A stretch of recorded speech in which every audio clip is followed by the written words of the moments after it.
Samantala, maswerteng nakaligtas ang dalawang empleyado ng isang appliance store sa Balzain Highway sa Tuguegarao City matapos silang saksakin ng kanilang regional manager.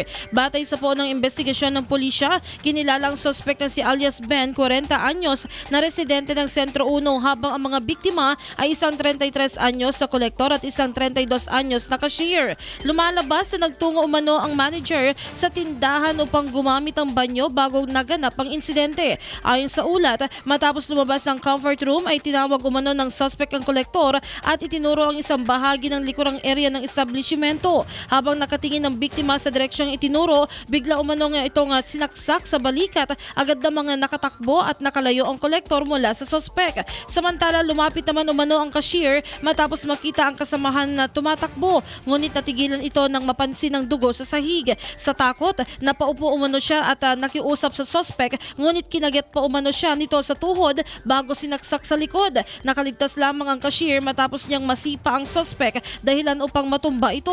Dinala sa ospital ang dalawang biktima upang lapatan ng agarang lunas habang isinugod din sa pagamutan ng suspect matapos magtamo ng pinsala. Hanggang ngayon ay patuloy pa rin iniimbestagahan ng mga otoridad ang posibleng motibo ng suspect sa nangyaring pananaksak.